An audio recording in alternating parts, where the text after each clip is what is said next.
Bismillahirrahmanirrahim. Alhamdulillah. Hamdan katsiran tayyiban mubarakan fi. Kama yuhibbu rabbuna wa yardah. Allahumma salli ala Muhammad wa ala alihi wa ashabihi wa man tabi'ahum bi ihsanin ila yaumiddin. Qala ta'ala ya ayyuhalladzina amanu taqullaha haqqa tuqatih wa la tamutunna illa wa antum muslimun. Segala puji bagi Allah Subhanahu wa taala yang mempertemukan kita sekalian pada kesempatan yang berbahagia ini untuk kita sama-sama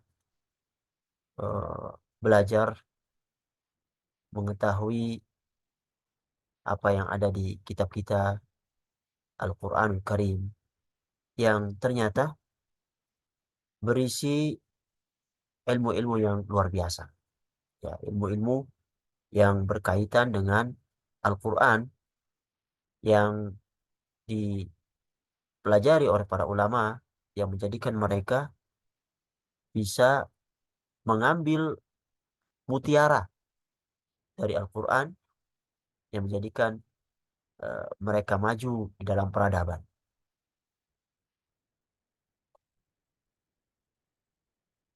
Dalam hal ini, para ulama mengumpulkan eh, ilmu tersebut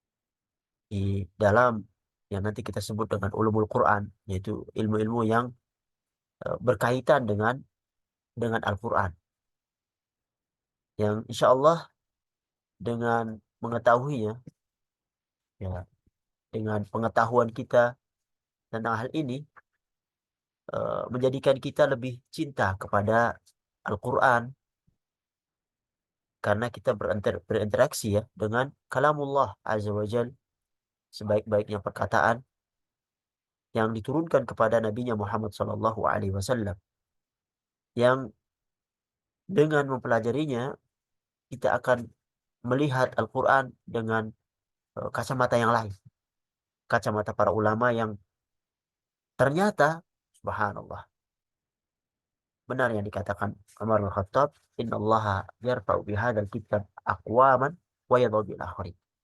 Sesungguhnya Allah mengangkat dengan kitab ini, dengan Al-Quran ini, aqwaman, kaum-kaum, ya, yang mereka berpegang teguh dengan Al-Quran, mempelajari isinya, mempelajari ilmu-ilmu, menggali ilmu-ilmu yang ada di dalamnya, menjadikan mereka maju di peradaban. Dan ketika Al-Quran itu ditinggalkan, maka mereka mulai mundur.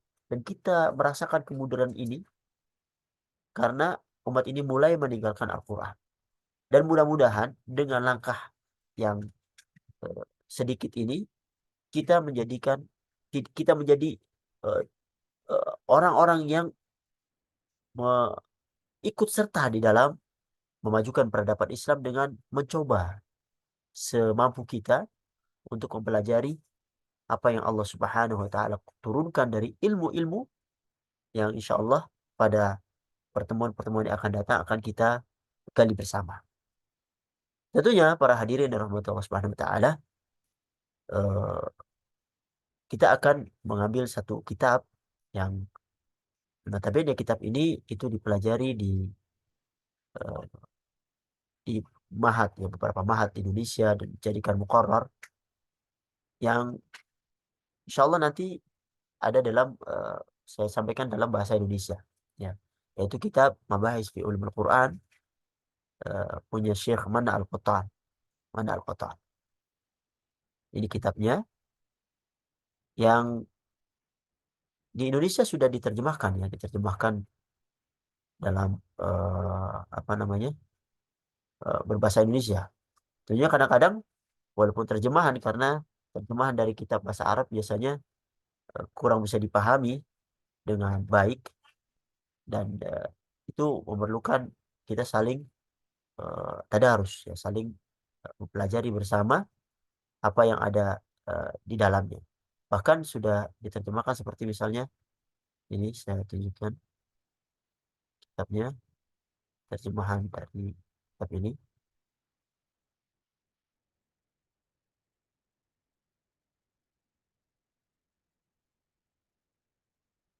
Kenapa? Apa?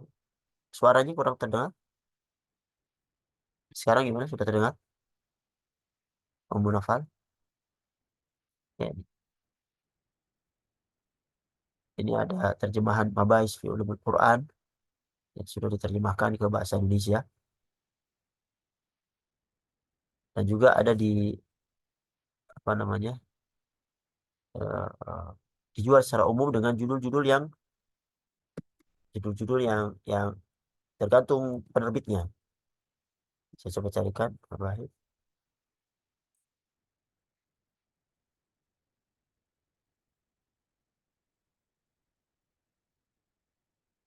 Misalnya ini, kalau diklik di Google misalnya, kita akan menemukan terjemahan daripada kitab ini. Ada yang menerjemahkan dengan dasar-dasar ilmu Al-Quran, ada yang menerjemahkan seperti tulisannya Al-Mabahis fi Ulumul Quran, ya, membahas ilmu-ilmu Al-Quran. Jadi celah pengantar studi ilmu Al-Quran ini diterjemahkan secara luas di Indonesia, memungkinkan teman-teman sekalian bisa mengambil terjemahannya itu untuk dibaca-baca sebagai pengetahuan kita bahwasanya ternyata Al-Quran itu luas. Al-Quran itu luas dan menjadikan orang-orang yang berpegang teguh di dalamnya bukan saja membacanya, bukan saja menghafalkannya, bukan saja mentadaburi, mengamalkannya. Ternyata di dalamnya itu banyak ilmu-ilmu yang luar biasa. Ya, sampai sekarang masih tetap Al-Quran itu dipelajari, ilmu itu berkembang, baik dari sainsnya atau dari hal-hal yang lainnya. Para hadirin rahmatullah subhanahu wa ta'ala, di depan kita ada juga terjemahan yang dijadikan muqarrar juga, tapi di terjemahan Mabahis Ulumul Quran punya Syekh Muhammad Al-Qattan yang diterjemahkan oleh uh, Ustadz Hatta Samsudin hafizahullah taala, tapi diringkas nih. Ringkasan dengan praktis sistematis ya dari kitab ini Mabahis Ulumul Quran karya Mana Al-Qattan. Bapak Ibu sekalian bisa mendapatkan di website ini. Ya, Al-Farabi 1706 blogspot.com ya. Sementara saya ambil dari ringkasan ini dan saya coba tertibkan lagi dengan penambahan dan pengurangan ya agar lebih memudahkan untuk pembahasan yang akan kita sampaikan pada kesempatan kali ini. Ya. Baik, untuk pertemuan kali ini kita akan sama-sama belajar tentang pengantar ulumul Quran. Baik nanti arti ulumul Quran, sejarah dan latar belakangnya, perkembangan ulumul Quran dan objek pembahasan ulumul Quran. 4 poin ini yang akan kita bahas pada kesempatan kali ini. Yang pada pertemuan yang datang kita akan membahas tentang Al-Quran, tentang mukjizat Al-Quran, tentang wahyu, tentang uh, nuzul Quran, turunnya Al-Quran, tentang uh, Makiyah, Madaniyah, ya. Kemudian ayat yang pertama turun, dari Al-Quran yang terakhir turun, tentang asbabun nuzul, tentang bagaimana Quran itu dikumpulkan, ya. Tentang turunnya Al-Quran dengan sabatu ahruf, 7 huruf. Terus tentang qiraat, tentang tajwid dan adab tilawah. Dan sebenarnya masih banyak eh, judul-judul yang lainnya yang mudah-mudahan Allah Subhanahu wa taala memudahkan kita untuk bisa sama-sama eh, mempelajarinya. Bapak Ibu yang dirahmati Allah Subhanahu wa taala, kita masuk ke pembahasan yang pertama berkenaan dengan pengantar ulumul Quran. Ada 3 poin yang akan kita singgung pada kesempatan kali ini. Nah, ini kelihatan ya, anunya ya, layarnya ya. Saya besarkan. Ada 3 poin. Poin yang pertama dengan tentang pengertian ulumul Quran. Yang kedua, objek pembahasan ulumul Quran. Yang ketiga, sejarah dan perkembangan ulumul Quran. Jadi ulumul Quran itu dari kata ulum. Ya, ulum. Ini adalah jamak dari mufradnya ilm, yaitu ilmu. Sedangkan ilmu sendiri itu bermakna al-faham wal idrak. Itu faham dan menguasai. Kemudian arti kata ini berubah menjadi permasalahan yang beraneka ragam yang disusun secara ilmiah. Jadi kalau kita mau artikan ulumul Quran, yaitu al-ilm alladhi yatanawal al-abhath al-muta'alliqah bil-Quran. Jadi ilmu yang membahas masalah-masalah yang berhubungan dengan Al-Quran. Min haitsu ma'rifati asbabun nuzul, ya, mengetahui segi sebab-sebab turunnya Al-Quran, kemudian jamul Quran wa tartibihi, ya, pengumpulan dan penertiban Al-Quran, ma'rifatul makki wal madani, pengetahuan tentang surat-surat Mekah, surat-surat Makkiyah dan surat Madaniyah yang sering kita dengar. Kemudian nasikh wal mansukh, tentang nasikh wal mansukh, tentang muhkam wal mutasyabih, dan ila ghairi dzalika mimma lahu silah bil Quran. Dan ilmu-ilmu lainnya yang berhubungan dengan Al-Quran. Dan terkadang ilmu ini juga dinamakan usul tafsir atau dasar-dasar tafsir. Karena apa? Karena yang dibahas di ulumul Quran itu berkaitan dengan masalah yang seharusnya seorang mufasir itu mengetahui sebagai sandaran dia dalam menafsirkan Al-Quran. Karena kalau tidak mengetahui ilmu-ilmu ini, bisa jadi dia salah dalam menafsirkan Al-Quran, sehingga uh, di luar dari apa yang ditafsirkan oleh para sahabat dan para tabi'in. Kemudian poin yang kedua, tentang objek pembahasan ulumul Quran. Pembahasan ulumul Quran bisa kita bagi menjadi 3 bagian besar. Yang pertama tentang sejarah dan perkembangan ulumul Quran. Ini nanti meliputi tentang sejarah rintisan ulumul Quran, baik di masa Rasulullah, di masa sahabat, di masa tabi'in, dan bagaimana perkembangan-perkembangan selanjutnya, dengan kita akan mengetahui di sana nama-nama para ulama, ya, yang berkhidmah kepada Al-Quran dengan ilmu-ilmu yang berkaitan dengan Al-Quran, dengan karangan-karangannya, ya, di setiap uh, kurun, ya, setiap zaman dan tempat. Kemudian poin yang kedua berkenaan dengan pengetahuan tentang Al-Quran. Pengetahuan tentang Al-Quran ini meliputi dari makna Al-Quran, karakteristik Al-Quran, nama-nama dari Al-Quran. Jadi ada banyak nama Al-Quran ini yang disebutkan di dalam Al-Quran sendiri. Ya. Walaupun yang terkenal namanya Al-Quran dan Alkitab. Itu yang terkenal. Kemudian tentang wahyu. Bagaimana wahyu ini diturunkan kepada beliau Shallallahu Alaihi Wasallam. Kemudian tentang bagaimana turunnya Al-Quran, nuzulul Quran. Tentang ayat-ayat Makkiyah dan Madaniyah. Ada ayat Makkiyah tapi turun di Madinah. Ada ayat Madaniyah tapi turun di Mekah, dan sebagainya nanti akan dibahas insyaallah pada pertemuan yang ada. Kemudian tentang asbabun nuzul dan seterusnya. Kemudian poin yang ketiga tentang metodologi penafsiran Al-Quran. Meliputi pembahasan tentang apa itu tafsir, apa itu takwil, tentang mufassir, syarat-syarat mufassir, tentang adab-adabnya, tentang sejarah dan perkembangan ilmu tafsir, tentang kaidah-kaidah dalam menafsirkan Al-Quran, tentang muhkam, mutasyabih, am, khas, nasikh, dan masuk, dan seterusnya.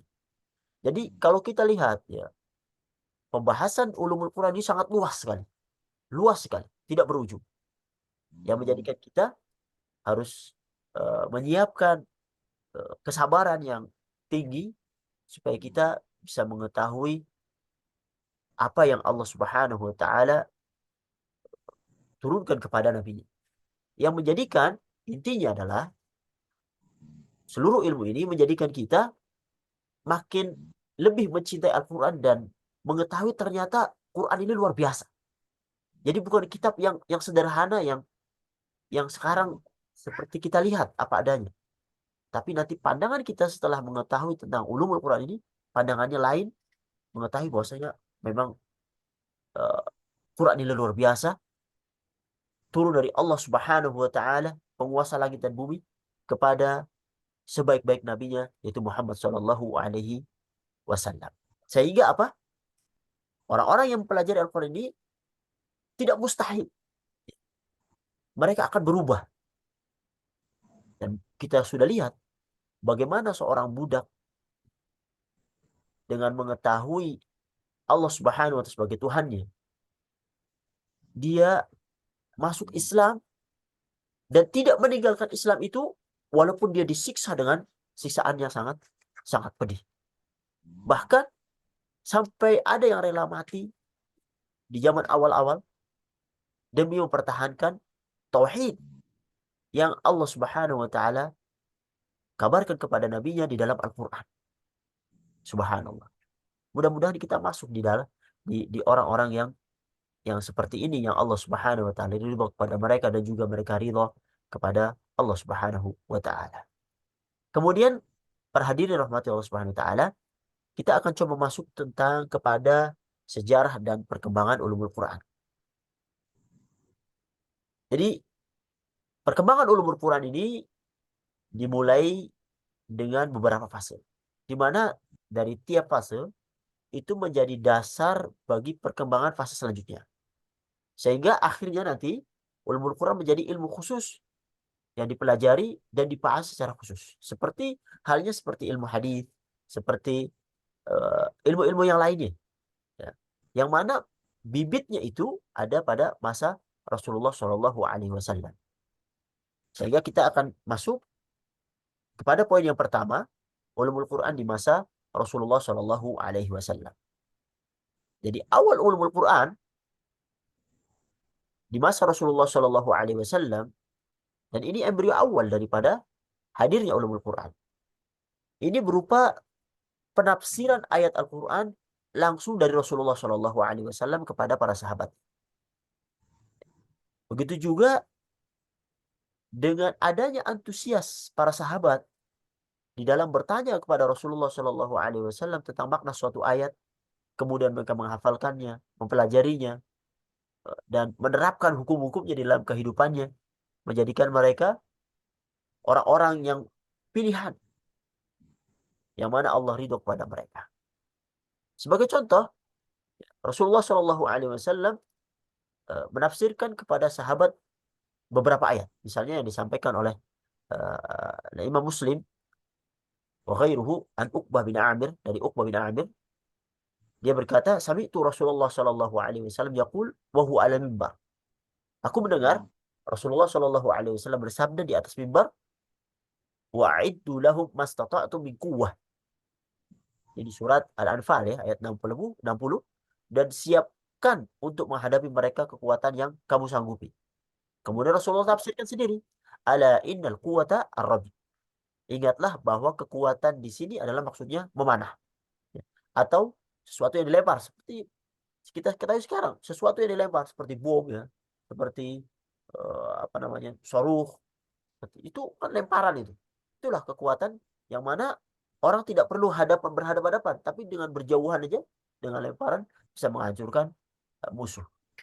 Kemudian poin yang kedua tentang antusias sahabat ya dalam menghafal dan mempelajari Al-Quran. Ini diriwayatkan oleh Abu Abdurrahman As-Sulami, bahwasanya dia mengatakan, haddatsana alladzi kanu yaqra'unana Al-Quran. Diriwayatkan dari Abu Abdurrahman As-Sulami yang mengatakan, mereka yang membacakan Al-Quran kepada kami seperti ka Utsman bin Affan wa Abdullah bin Mas'ud wa ghairihima, seperti Utsman bin Affan dan Abdullah bin Mas'ud. Dan selain keduanya, annahum kanu idza ta'allamu minan Nabi sallallahu alaihi wasallam 10 ayat. Bahwasanya mereka bila belajar dari Nabi 10 ayat, 10 ayat. Lam yujawizuha hatta yata'allamu ma fiha minal ilm wal amal. Mereka tidak melanjutkannya sebelum mereka mengamalkan ilmu dan mengamalkan apa yang ada di dalamnya. Subhanallah. Maka tidak mustahil ya mereka menjadi umat yang terpilih. Qalu, mereka mengatakan, fata'allamna al-Qur'an wal ilm wal amal jami'an. Kami mempelajari Al-Quran berikut ilmu dan amalnya sekaligus. Subhanallah. Jadi tidak sekedar menghafal, tetapi mereka mempelajari 10 ayat tadi, kemudian mengamalkannya, kemudian baru lanjut. Jadi jangan khawatir yang kok saya lama menghafal, ya tidak masalah. Yang penting proses terus sampai Allah Subhanahu wa taala mengetahui bahwasanya kita meninggal dalam jalurnya orang-orang yang mengamalkan Al-Qur'an. Kemudian yang ketiga ada larangan Rasulullah Shallallahu Alaihi Wasallam dalam masa-masa awal untuk menulis selain Al-Quran. Bahkan hadis pun dilarang untuk ditulis. Supaya apa? Supaya menjaga kemurnian Al-Quran. Diriwayatkan oleh Al-Imam Muslim, an Abi Sa'id Al-Khudri, dari Abi Sa'id Al-Khudri, ada Rasulullah Shallallahu Alaihi Wasallam bahwasanya Rasulullah bersabda, la taktubu anni, janganlah kamu tulis dari aku. Wa man kataba anni ghairul Quran falyamhu. Barang siapa yang menuliskan dariku selain Al-Quran, hendaklah dihapus. Hendaklah dihapus. Wahadithu anni wal haraj. Dan ceritakanlah apa yang dariku, dan itu tidak mengapa. Jadi hadis-hadis Nabi pada awal-awal, itu tidak ditulis. Yang ditulis hanya Al-Quran. Tapi diriwayatkan saja. Itu hadis Nabi SAW.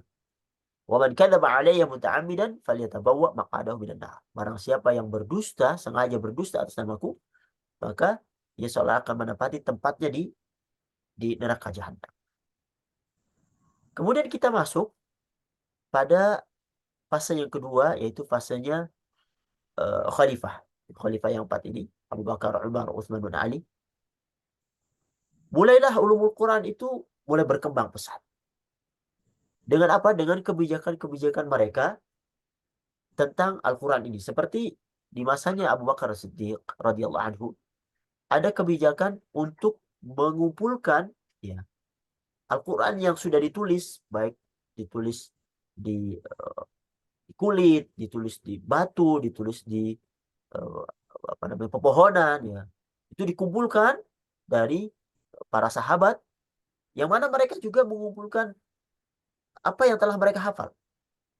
Tapi mereka tidak mencukupkan apa yang dengan mereka hafal, tapi mereka juga mengumpulkan apa yang tertulis. Jadi Al-Quran itu ada dua, yang tertulis di dalam lembaran-lembaran kitab, dan juga terjaga di dalam lembaran hati-hati para hufaz. Nah, dua hal ini nanti itu sebagai dasar diterimanya Al-Quran. Dan ini sebenarnya usulannya usulan Umar bin Khattab. Kemudian disuruhlah Zaid bin Thabit untuk melakukan tugas yang mulia ini. Nanti kita akan bahas ini di bab tentang jam Al-Quran, ya, mengumpulkan Al-Quran. Kemudian di zaman Utsman bin Affan radhiyallahu anhu, mulailah beliau menolorkan kebijakan untuk menyatukan kaum muslimin pada satu mushaf. Yang mana kaum muslimin pada saat itu sudah mulai melakukan futuhat, ya, membebaskan negara-negara yang lain, dan mereka sudah masuk Islam, dan terjadi hal-hal yang perbedaan bacaan, yang sebenarnya bacaan itu dari Rasulullah SAW, tapi dikarenakan mereka tidak saling mengetahui bahwasanya dari Rasulullah, hampir terjadi sesuatu yang tidak baik di antara mereka, sehingga diusulkan untuk mushaf itu disatukan dengan nama Mushaf Al-Imam, kemudian disalin. Jadi mushaf yang ada di Abu Bakar tadi itu disalin dengan menjadi beberapa nuskhah, beberapa salinan, kemudian dikirim oleh Utsman bin Affan. Ya. Dan di sinilah mulai ada ulumul Quran yang namanya Rasm Al-Utsmani. Rasm Al-Utsmani. Jadi penulisan Quran di dalam lembaran-lembaran mushaf. Dan ini dinisbahkan kepada Utsman karena Utsman yang menyuruh hal ini. Dan ini permulaan dari ulumul Quran yang disebut dengan ilmu Rasmul Quran.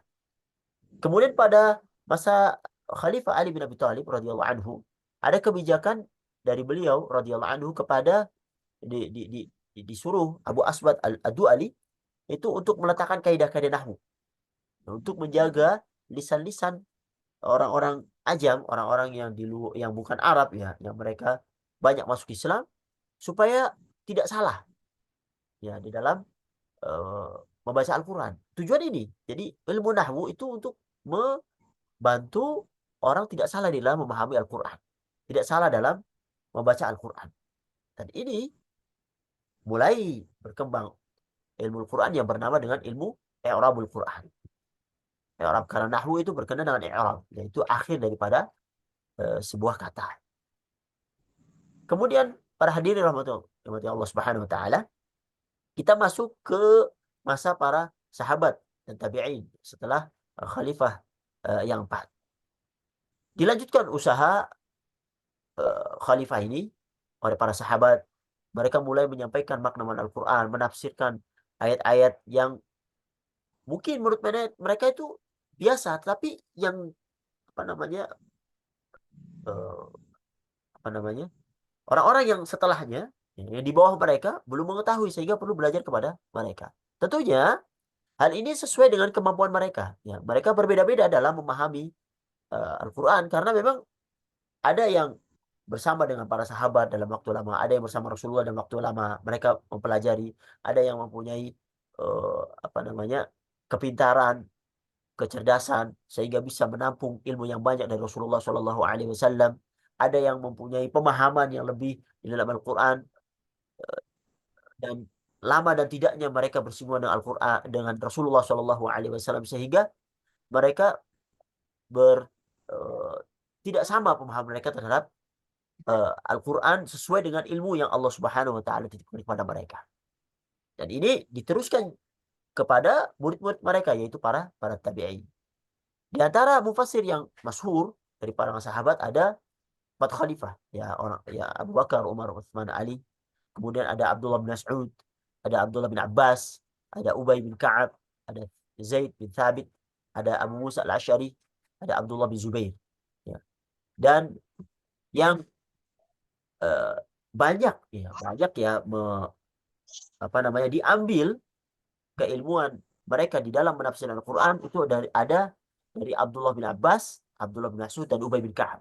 Nah, tiga hal ini, mereka ini yang minal muksirin, yang termasuk yang banyak memberikan ilmu-ilmunya kepada para tabi'in yang meriwayatkan dari mereka. Ya. Dan apa yang diriwayatkan mereka ini belum merupakan tafsir Al-Quran yang sempurna. Tapi apa? Terbatas hanya pada makna beberapa ayat dengan penafsiran yang ayat-ayat yang masih samar dan penjelasan-penjelasan yang masih masih global kemudian mereka jelaskan. Sehingga apa? Memang nanti akan kita lihat pada fasenya setelah mereka yang mungkin dulu misal kitab Gharibul Quran, kitab tentang kata-kata Al-Quran yang tidak diketahui itu tipis. Semakin ke sini semakin orang tidak mengetahui bahasa Arab sehingga Gharibul Quran semakin semakin tebal. Jadi semakin jauh dari masa Rasulullah, masa sahabat, semakin memerlukan seorang itu tentang tafsiran yang lebih lebih banyak, ya. Karena ilmunya semakin semakin jauh. Kemudian ini di kalangan para sahabat. Di kalangan tabi'in setelah sahabat, kita akan mengetahui tentang penafsir Al-Quran dan tokoh-tokoh di kalangan para tabi'in. Di antara mereka ada satu kelompok yang terkenal yang mengambil ilmu ini dari para sahabat. Samping mereka juga melakukan ijtihad di dalam menafsirkan Al-Quran. Di antara tiga orang sahabat itu yang diambil ilmunya oleh para tabi'in, Ibnu Abbas, dan Ibnu Abbas ini ada di Mekah. Di Mekah. Yang kemudian beliau pada akhir hayatnya berjalan ke apa tinggal di Taif, ya, dan meninggal di sana. Ya. Murid Ibnu Abbas di Mekah yang terkenal Sa'id bin Zubair, ada Mujahid, ada Ikrimah, yang Maula Ibnu Abbas. Maula itu bekas budak kemudian dibebaskan. Ada Taus bin Kaisan, ada Atha bin Abi Rabah. Kemudian di Madinah ada Ubay bin Ka'ab, sahabat Ubay bin Ka'ab, dia punya murid yang namanya Zaid bin Aslam, Abul Aliyah, Muhammad bin Ka'ab, dan yang lainnya. Kemudian di Kufah, di Irak, ada Abdullah bin Mas'ud. Abdul Mas'ud ini murid-muridnya yang terkenal ada Alqamah bin Qais, ada Masruq bin Aswad, Masruq al-Aswad bin Yazid, ada Amir Asy-Sya'bi, ada Hasan al-Basri, ya, ada Qatadah, dan ada Di'amah As-Sadusi dan lain-lainnya. Dan yang diriwayatkan mereka itu uh, meliputi ilmu tafsir, ilmu gharabil Quran, ilmu asbabun nuzul, ilmu maki, wal madani, ya, ilmu nasikh wal mansukh, dan ini semua didasarkan pada riwayat, ya, atau didikte yang pada masanya nanti itu ilmu-ilmu ini itu ditulis oleh para ulama setelah mereka, ya, setelah mereka. Sehingga kita masuk ke fase yang keempat, yaitu fase at-tadwin, fase pembukuan. Jadi perkembangan selanjutnya dari ulumul Quran adalah masa pembukuan ulumul Quran, sehingga apa? Apa yang mereka tulis, apa yang mereka eh, eh, terbitkan di dalam buku-buku sampai kepada kita, sehingga kita mengetahui keagungan Al-Quran ini dari mereka, dan ternyata sanadnya itu sampai kepada tabi'in, sahabat, dan kepada Rasulullah Shallallahu Alaihi Wasallam. Yang pertama, eh, pembukuan tafsir Al-Quran menurut riwayat Al-Hadith, riwayat Al-Hadith, dan ini terjadi pada abad kedua Hijriah. Fase tadwin ini dimulai dengan pembukuan hadis dengan segala babnya. Jadi awalnya ilmu-ilmu Al-Quran ini ditulis di bab-bab yang ada di dalam ilmu-ilmu hadis. Dan itu juga menyangkut yang berhubungan dengan tafsir. Jadi di hadis ada tafsir. Tafsir ayat ini dalam buku-buku hadis. Dan sebagian ulama membuka tafsir Al-Quran ini yang mereka riwayatkan dari Rasulullah SAW, daripada sahabat dan daripada tabi'in. Di antara mereka yang terkenal adalah ada Yazid bin Harun As-Sulami yang wafat tahun 117 Hijriah. Ada Syu'bah bin Hajjaj yang wafat tahun 160 Hijriah. Ada Waqi bin Jarrah yang wafat tahun 197 Hijriah. Ada Sufyan bin Uyainah yang wafat tahun 198 Hijriah. Ada Abdul Razak bin Hammam yang wafat tahun 112 Hijriah. Dan mereka semua ini para ahli hadis. Ya. Sedang tafsir yang mereka susun itu berada di bab dalam kitab hadis. Namun sayang sekali tafsir mereka itu tidak sampai kepada kita sekalian. Kemudian fase yang kedua, pembukuan tafsir berdasarkan susunan ayat. Yang mulai disusun tafsir ini dengan sempurna berdasarkan susunan ayat yang ada dalam Al-Quran. Berdasarkan susunan surat dan ayat yang ada dalam Al-Quran. Dan yang terkenal di antara mereka, dan ini tafsirnya sampai kepada kita, tafsirnya Ibnu Jarir At-Tabari yang wafat tahun 310 Hijriah. Dan tafsirnya bernama Jami'ul Bayan an Ta'wil Ayil Quran. Dan tafsir ini sampai sekarang masih, ya, subhanallah, di abad yang keempat ditulis, tapi ternyata sampai sekarang masih berada di tengah-tengah kita, alhamdulillah. Demikian tafsir ini itu mulanya dinukil, dipindahkan melalui penerimaan dari mulut ke mulut, ya, dari riwayat, ya, kemudian dibukukan sebagai salah satu bagian hadis, ya, yang pada poin yang pertama tadi. Selanjutnya ditulis secara bebas dan mandiri, yang mana nanti akan keluar tafsir Matsur, tafsir bil Ra'i. Tafsir Matsur itu berdasarkan riwayat. Tafsir bil Ra'i itu berdasarkan penalaran, berdasarkan akal. Ya. Kemudian poin yang ketiga, fase ketiga, munculnya pembahasan cabang-cabang ulumul Quran selain tafsir. Karena tafsir itu bagian dari ulumul Quran. Kemudian baru muncul cabang-cabang ulumul Quran. Jadi bukan ulumul Quran yang disatu padukan di dalam satu buku. Yang ini nanti ada pada fase keempat. Yaitu karangan yang berdiri sendiri mengenai pokok-pokok pembahasan tertentu yang berhubungan dengan Al-Quran. Ya. Dan ini tentunya diperlukan oleh oleh seorang mufassir. Baik, kita sebutkan mulai di abad 3 Hijriah, karena tadi fase tadwin dimulai pada abad kedua Hijriah, ya, yang mereka meninggal di tahun, ya, sebelum 200 Hijriah. Karena di abad yang ke 3 Hijriah, seperti Ali bin Al-Madini, Jadi wafat 234. Ini gurunya Imam Bukhari, penulis Sahih Bukhari. Ya. Dia mempunyai karangan yang namanya Asbabun Nuzul. Abu Ubaid Al-Qasim bin Salam, wafat 224 Hijriah. Ini menulis tentang nasikh mansukh. Kemudian tentang qiraat juga. Kemudian ada Ibnu Qutaibah, ya, wafat tahun 276 Hijriah. Menulis tentang muskilatul Quran, ya, problematika yang ada di Al-Quran. Kemudian abad yang keempat Hijri, ada Muhammad bin Khalaf bin Marzaban, ya, yang wafat tahun 309 Hijriah, yang menulis Al-Hawi fi Ulumul Quran. Ada Abu Muhammad bin Qasim Al-Anbari tahun 751 yang menulis tentang ilmu-ilmu Al-Quran. Ada ini salah ini, bukan 751 ya. Ada Abu Bakar Al-Sijistani yang wafat 330 Hijriah, menyusun tentang Gharibul Quran. Ada Muhammad bin Ali bin Al-Adfa'i 385 Hijri, 388 Hijriah, menyusun tentang Al-Istighna fi Ulumul Quran. Abad yang kelima dan setelahnya ada Abu Bakar Al-Baqilani, ya, wafat 403, menyusun I'jazul Quran. Ada Ali bin Ibrahim bin Sa'id Al-Hufi, ya, wafat 430 Hijriah, menulis tentang I'rabul Quran. Ada Imam Al-Mawardi 450 Hijriah, menulis tentang Amthalul Quran. Ada Al-Iz bin Abu Salam, wafat 660 Hijriah, menulis tentang majaz fil Quran. Tentang ada Alamuddin Askhawi yang wafat 643, menulis tentang ilmu qiraat, ya, juga tentang aksamul Quran. Ya. Ini berdasarkan ulama-ulama berdasarkan abad ketiga, keempat, kelima, yang mereka menulis kitab-kitab yang berkenaan dengan atau bagian daripada ulumul Quran.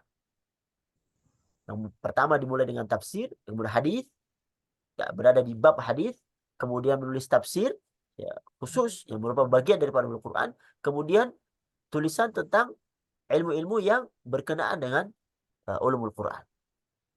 Kemudian mulailah di fase yang keempat pembukuan secara khusus ulumul Quran dengan dikumpulkan ilmu-ilmu yang berserakan tadi itu. Jadi pada masa sebelumnya kita lihat ilmu Al-Quran itu dengan berbagai pembahasannya ditulis secara khusus, ya, terserak, ya, tidak dalam satu buku. Ya, masing-masing itu judul sendiri. Kemudian mulai dikumpulkan tulisan-tulisan ini menjadi pembahasan khusus yang lengkap yang kemudian disebut dengan ulumul Quran. Di antara ulama-ulama yang menyusun secara khusus ulumul Quran ini ada Ali bin Ibrahim Sa'id, wafat 330 Hijriah, yang dikenal kita disebutkan bahwasanya beliau adalah orang yang pertama yang membuka ulumul Quran. Kemudian ada Ibnu Jauzi, wafat 597 Hijriah, yang menulis kitab yang bernama Fudul Afnan fi Ajaib Ulumul Quran. Ada Badruddin Al-Zarkhasi, ya, wafat 794 Hijriah, yang menulis kitab yang namanya Al-Burhan fi Ulumul Quran.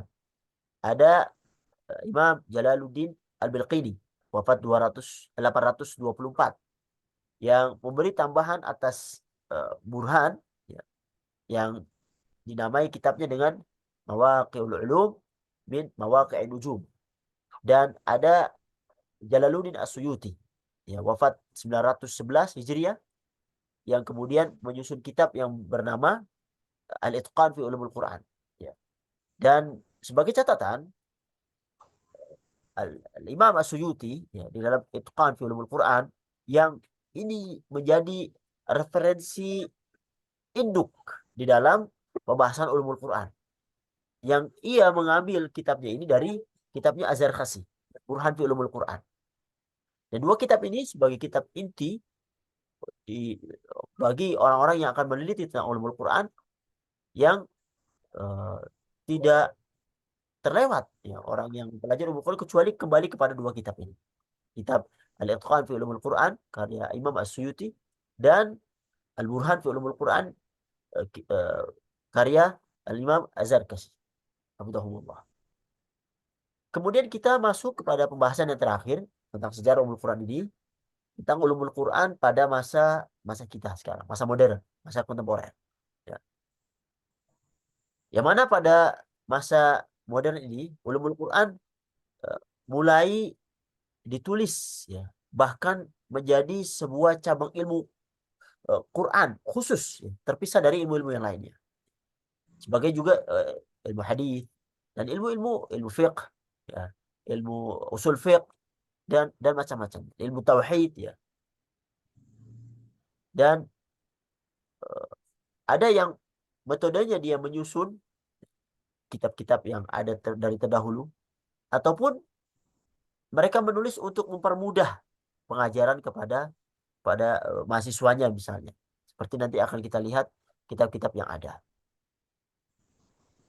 Disusun biasanya lebih sistematis, karena kitab-kitab terdahulu mungkin orang-orang sekarang agak sulit untuk membacanya, sehingga para ulama ditulis ulang dengan bahasa yang lebih lebih mudah.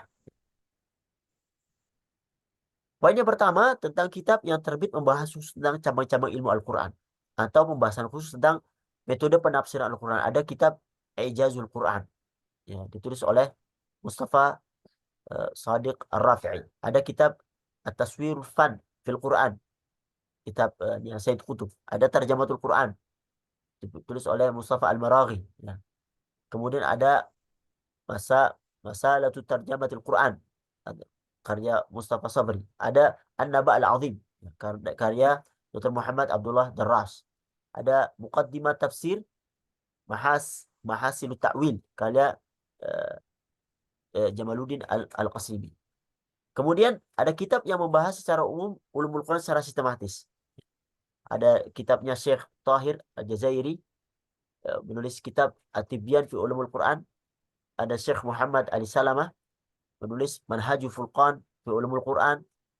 Ada Syekh Muhammad Abdul Azim Az-Zarqani, ya, ini terkenal kitab ini. Itu Manahilul Irfan fi Ulumul Quran.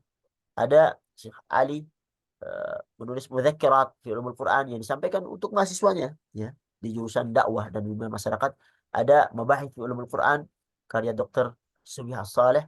Kemudian juga ada kitab yang sekarang kita sedang membahasnya, yaitu kitab Al-Mabahith fi Ulumul Quran karya Mana Al-Qattan, yang menjadi muqarrar di beberapa universitas di Timur Tengah, kemudian juga di Indonesia, bahkan sudah terjemahkan dengan judul-judul yang sesuai dengan penerjemah yang menerjemahkan kitab itu.